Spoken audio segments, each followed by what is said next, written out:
Good afternoon, everyone. I am Commissioner Krista Nash, and I want to thank you for joining us here today for the last of the three CEIF hearings.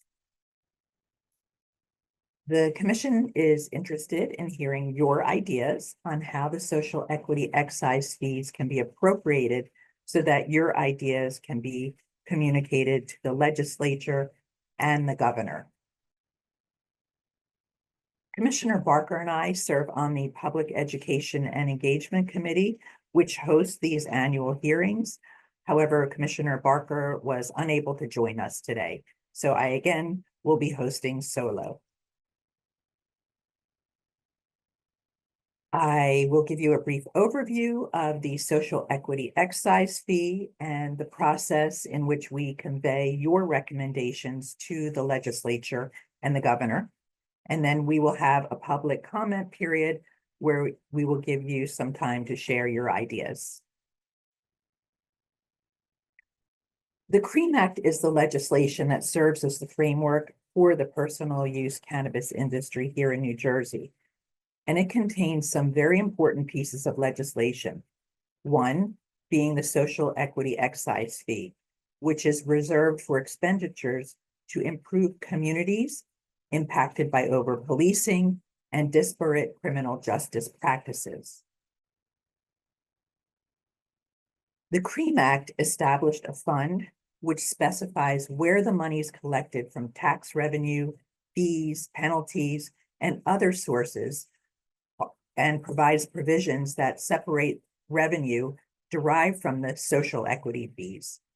Also, for awareness, there is a note here about property tax relief fund. That is a carve out that is not cannabis revenue. It is actually a constitutional dedication from the sales tax that long predated the cannabis legalization laws, but the CREAM Act acknowledges, but it can't override it. Monies in the CREAM Fund are appropriated annually by the legislature and are earmarked for communities defined as impact zones, which meet certain criteria such as population, past criminal marijuana arrests and convictions, law enforcement activity, rates of unemployment, and poverty. In 2024, these are some examples of where the monies went. There was 25.5 million for violence intervention programs. 5 million went to the New Jersey EDA for cannabis equity grant program, just so important and helpful to small businesses. 2 million for New Jersey-based Children's Defense Fund, 8 million for anti-violence out-of-school youth summer programs, and 7 million for release support partnership programs. CEIF funds are imposed on cannabis cultivators and do not include medical cannabis cultivation. Under the CREAM Act, appropriations made by the governor and legislature must be invested in grants, loans, and other financial assistance for private organizations or public entities, as well as provide direct financial assistance to promote educational and economic opportunities for the overall health and well-being of both communities and the individuals that reside in them. It is very important to us that the public understand the roles and responsibilities in connection with the CEIF revenue. Your role is to share ideas on how the CEIF fund should be used. Our role is to hold the hearings annually and communicate your ideas in a recommendation report to the governor and the legislature. To be clear, the commission does not have the authority to appropriate any CEIF revenue.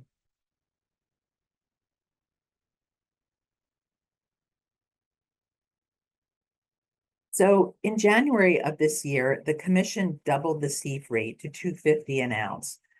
The commission was thoughtful when it came time to raise the rate, and it sought input from stakeholders and cannabis business owners. The nominal increase ensures that cannabis businesses, especially small, diversely owned businesses, will have a chance to succeed in New Jersey.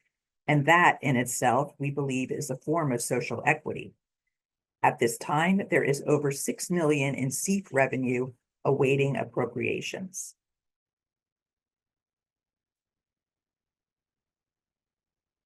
So we wanted to share some numbers from 2024. We have totals for medicinal and adult use sales and the tax revenue and SEEF fees generated last year. And as you can see, significant revenue has been generated in the cannabis industry. And we are thrilled to see even more businesses opening up in New Jersey each week.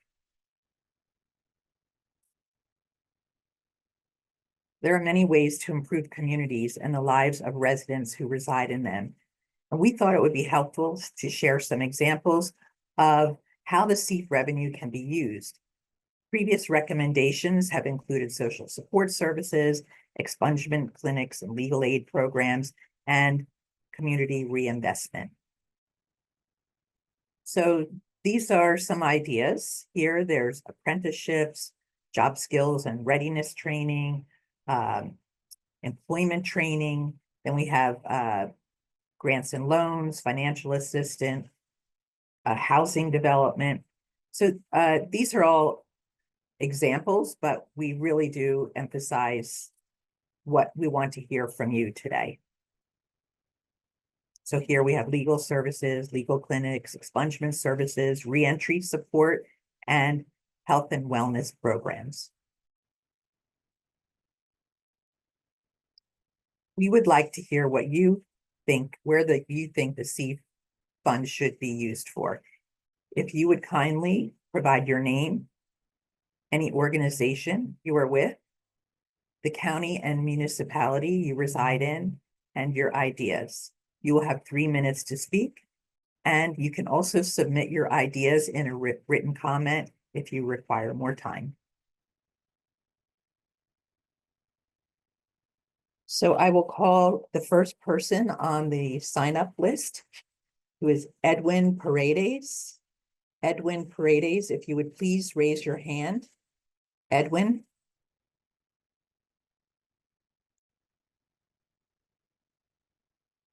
Don't see Edwin here. Okay, we will move on to Chris Goldstein.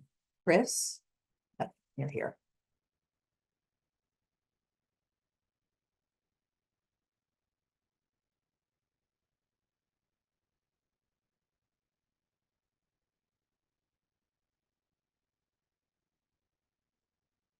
Chris? Okay, you're unmuted. I unmuted myself. Yes. Okay, excellent. Thank you so much. My name is Chris Goldstein. I'm a regional organizer with the National Organization for the Reform of Marijuana Laws. And we've been working hard on consumer safety and consumer rights and advocacy here in New Jersey for almost 50 years. I've been doing it myself here in New Jersey for almost 20. The SEEF funds represent significant progress as far as where New Jersey has gotten so far. Spending this money is really the cornerstone of the goal of legalization, along with the justice aspects of stopping arrests and restoring people's clear records. But the SEEF funds, how I've seen them spent. I've worked with a number of businesses in New Jersey, small business owners who were caught up in prohibition, people I know who were in prison for years, who have received the equity grant funds. This has been a real change in their lives, and I've seen this in person a number of times. I attended the meeting of these grant winners, and it was amazing to see how many people achieved the goals of this process and actually got permits along the way. But they only got about $150,000 apiece. And I will point out that New Jersey is a fairly wealthy state, and we only offered about $4 million worth of these funds for these small businesses, and that's equal to New Mexico, which is not a very wealthy state. So I would say that when it comes to the SEEF funds, going back to the community, one of the best aspects personally I've seen are those equity grants, right back to the small business owners, right back to the equity winners. However, I will say that I don't see a lot coming out for consumer safety. And I'd love to see the C funds focus on that in the near future. The launch of the reference laboratory by the CRC is a great step forward for that. But I think that there might be a way to have consumers participate in safety if the C funds subsidized independent lab testing. Let me sort of explain this in that if consumers could walk up and get products lab tested for a small price, like $5, or even for free, then we'd have a network of millions of consumers in New Jersey who could help us with consumer safety. So I think I've heard so many great ideas. I don't want to repeat so many, but what I haven't heard is how we can focus those funds back on consumer safety. So that is my focus here today. And I want to listen to some of the other comments, but thank you for taking the time to take these in. I know it's not your job to spend the money, but thank you for making careful recommendations on how it is spent. Thank you, Mr. Goldstein. Okay, next we have Tynesha Gibbs. Tynesha?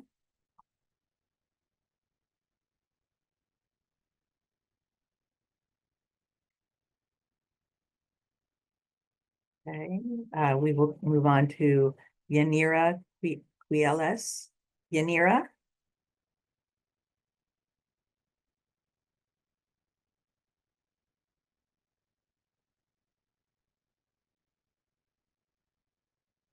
Oh, hello. I unmuted myself. Can you hear me now? Yes, we can. Thank you, Yanira. Hi, how you doing? Very well, thank you. My name is Johnny Daquilas, and my company's name is Call High with Class, WITH Class. We're a new organization actually to this this part of our brand.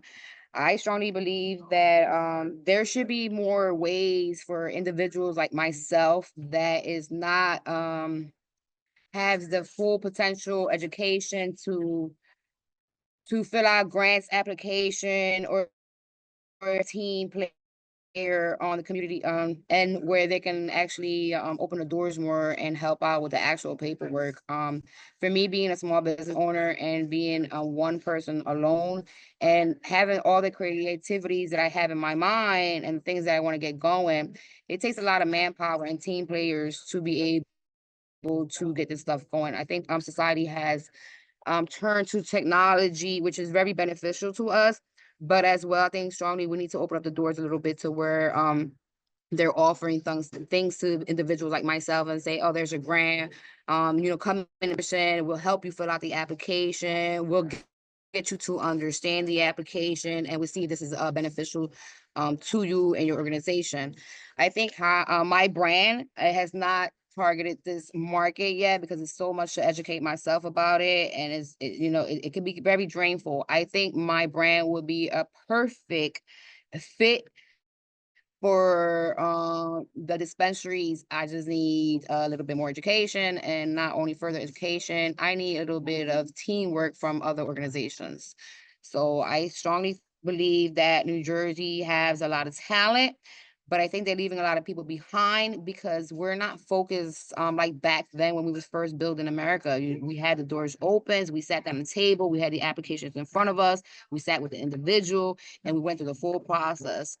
So yeah, a little bit more access in that field to individuals, to myself. I can see my brand proceeding and growing a little quicker than it is at the moment.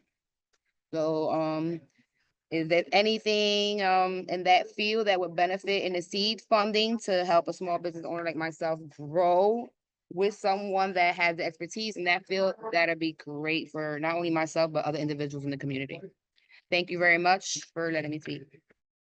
Thank you. And I don't normally respond to public comments, but I do want to point you to the Cannabis Training Academy. You can find that online through the Business Action Center, and they offer tremendous resources for potential business owners in the state. So Thank you. definitely take a look at that. And thank you for your comments, and good luck to you.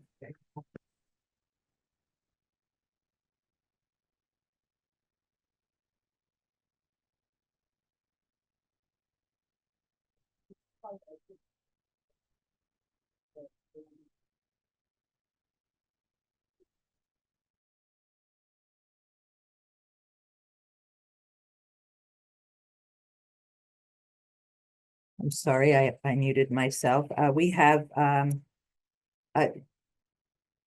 Dara, did you catch my, my reference to the CTA?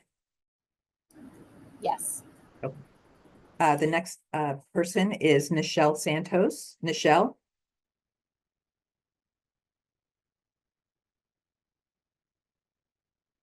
Okay, Gaetano Lardieri. Gaetano?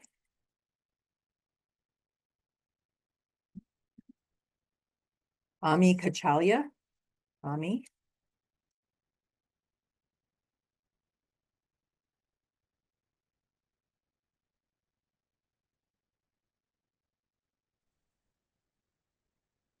Go ahead, Ami, you're muted. Oh, hi there. Good afternoon. Thanks so much. My name is Ami Kachalia.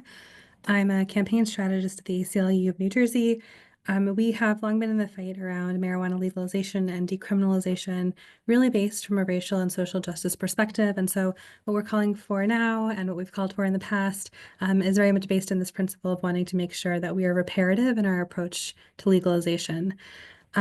Just before I get started, I wanted to say that while I know these hearings concern the allocation of the reinvestment fund, it's important to note that the CEF fund is smaller than it could have been as a result of only raising the CEF to $2.50 per ounce. That's actually 12 times lower than the amount that was indicated in the regulations, meaning that right now the CRC is only collecting 8.3% of what could have been raised. And therefore leaving millions of dollars on the table. And so going forward, as we continue these conversations around where these monies are allocated, I also want to encourage you all to raise the CEF in accordance with your own regulations and with the spirit behind it of really reinvesting in community. Now, as the CRC makes recommendations on how these funds are allocated in the budget, we urge you to follow the lead of community members calling for a reinvestment in resources that help build access to opportunity and allow communities to thrive. These are essential programs like social services, housing, food assistance, educational support, harm reduction, and other services. Historically, these are services that have been disinvested in, and it's more important than ever that the state is using these funds to actually support essential programs that help communities. It's also vital that none of the cannabis revenue promised for reinvestment is used to provide funding to law enforcement, criminal legal system stakeholders, or other related programs. New Jersey has spent over $1 billion to enforce marijuana prohibition, and we want to make sure that that does not continue to be the case. I know that's been a cornerstone of the CRC's recommendations in prior years, and want to urge you all to continue to include that as a foundational kind of principle for how you're recommending reinvestment. I also just want to note that it's essential that any dollars raised for community reinvestment are used for that purpose only and not diverted to plug other holes in the budget. New Jersey made this commitment around reinvesting in communities most harmed by marijuana criminalization, and that promise must be kept. Just a few more things before I end in terms of asks for how we can really make sure that this is a more inclusive and transparent process going forward. And I think this is especially important now that we are in, the last year of this current administration, to set a standard for how transparency and accountability within the reinvestment process should be as we continue with legalization in our state. So a couple of asks. One, to create a public tool that tracks the funding set aside for community reinvestment and how it's being used to support new resources and opportunities, as well as an annual report on cannabis community reinvestment that tracks how these dollars have been used over time. And then another ask, which is to establish a cannabis community reinvestment advisory board, not just the CRC, but we're talking about the legislature here as well. And this board would be used to inform the allocation of community reinvestment funds, and it should be made up of New Jerseyans directly impacted by criminalization, either through the criminal legal system or the family regulation system, housing, immigration, education, and employment. Thank you so much, and hope to work with you in the future. Thank you, Ami. Okay, we have Thomas Norcia. Thomas? I think Thomas is here. Hello. Thomas? Yes. Hi, yes. So I'm Thomas Norcia. I'm New Jersey USDA licensed hemp farmer. I'm part of the New Jersey Hemp Growers Association. I'm in Stillwater. I'm up in Sussex County. So I'm just going to kind of repeat what I kind of said yesterday. I think the CRC should be using money to fix problems within the CRIM Act and the CRC framework. Another, dedicated, you guys need your own CRC dedicated lab for final products so you can compare to your own labs to what's going on in the state, because we know that labs aren't operating properly. The USDA has their own lab. You guys bring in a lot more money than them. You guys should have your own in-house lab. Hire a commission under you guys that has cannabis experience and education so they can guide you guys to make proper decisions. Another thing, get the USDA hemp program their own license category. We were greatly affected by the psychoactive hemp ban, and some people are out of operating at the moment. It will be greatly appreciated with that. Other thing, you guys can almost dedicate one person just to respond to public comments, because whether you go to meetings or respond online, no one responds to anything. So that's critical. What's the point of having meetings if nobody responds? So a few things there. I'm going to let go on that for today, but thank you for the time. Thank you, Mr. Norcia. There is Donna signed up, but no last name. Donna, if you're here, could you please raise your hand?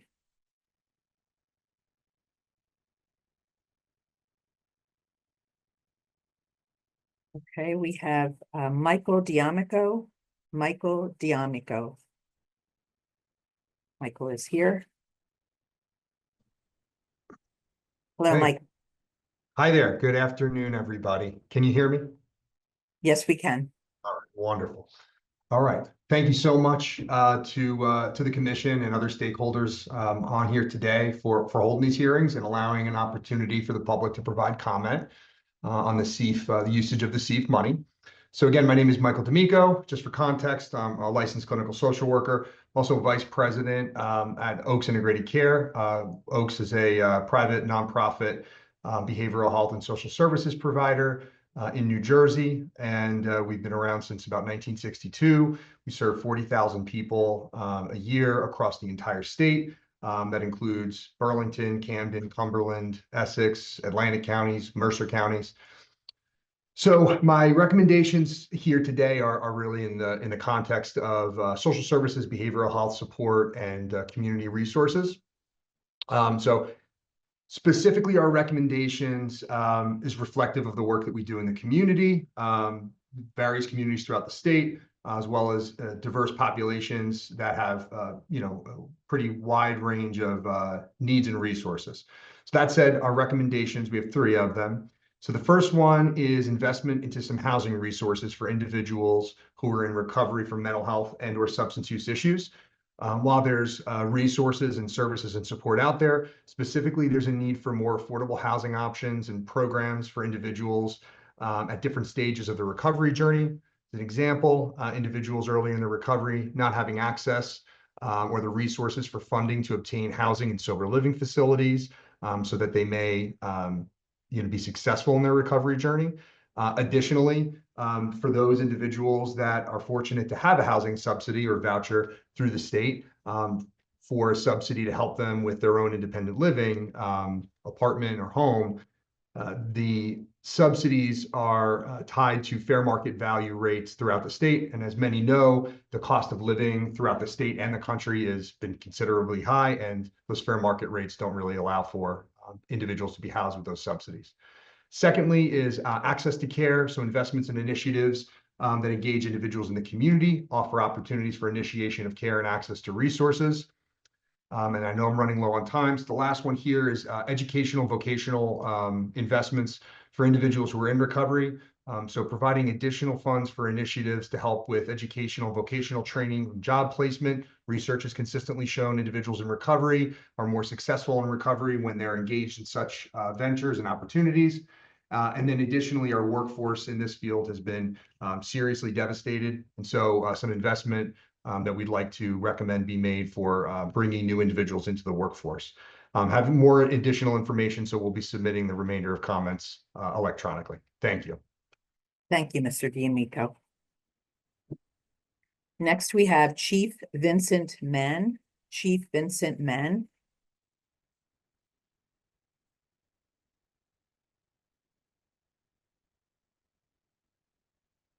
Next, we have Sean McGar. Sean McGar.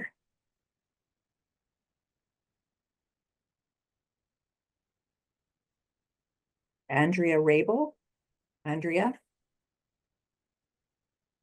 Nope. I'm going to go through the list one more time. Edwin Paredes.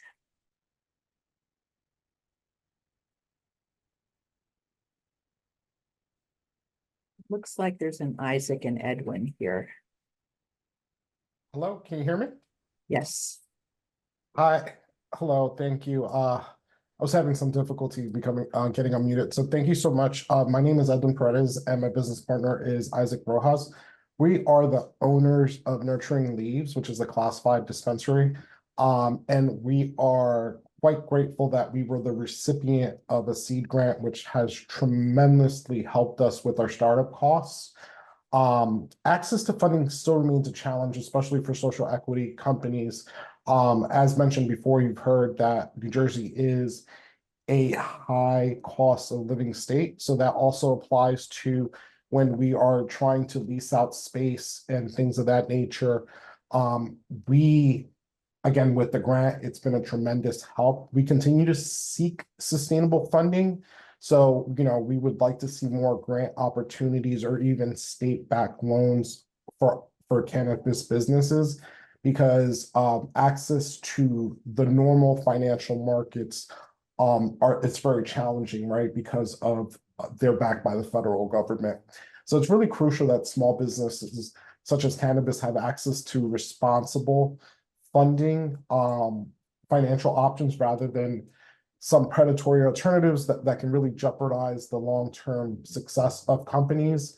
And the other thing I would like to mention is I would hope that the NJCRC could address excessive fees and financial barriers imposed by local municipalities.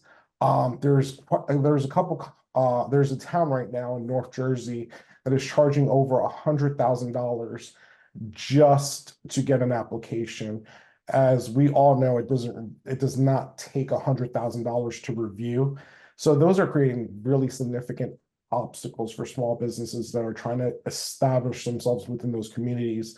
So really a more supportive and balanced approach is needed to foster entrepreneurship and economic growth. So any guidance that can be provided, or even a cap on towns on the fees that they can charge, or some guidance, that would be very, very helpful. Again, thank you very much. Thank you, Mr. Paredes. I don't see Tynesha Gibbs here. Beth Lash, Nichelle Santos, Gaetano Lardieri, Donna, Chief Vincent Mann, Sean McGar, Andrea Rabel. Oh, we have Chief Vincent Mann here. Good afternoon. Hello, Yes. how are you? Great. My name is Chief Vincent Mann. I am the Turtle Clan Chief of the Ramapo Lenape Nation, the state recognized by law. Also, co-owners of Muncie Three Sisters Medicinal Farm, as well as Muncie Three Sisters Cannabis Dispensary. First, I'd like to just start off with that my wife and I, through this incredibly long process to be where we're at, there once was provided opportunities twice for us in order to help us with getting, our store open. And during that first round of money that was out there. We literally submitted our application, got back a document saying that we have submitted it in time, and everything was right. In the end, we were just totally discounted with that. We never were able to receive any of that money or have any conversations in regards to that to assist us. Then we were being encouraged by the CRC to switch our conditional license to the annual license because we were getting closer. And at that very time, right after we did that, there was additional funding for people that had conditional licenses of $50,000, which we were not able to participate in either. The money that has been able to be collected over this time really does need to be utilized to assist these people that are like ourselves, who are this far along in the process, to be able to continue and get our dispensaries open.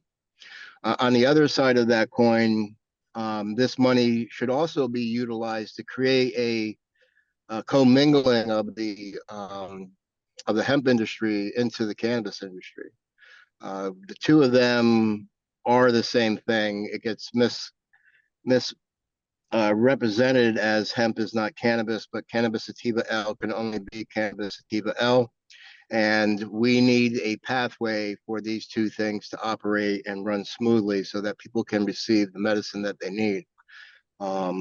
More opportunities like this is really important for those of us who are willing to voice our opinions and stand up for those who are not afforded the ability or don't have the ability themselves.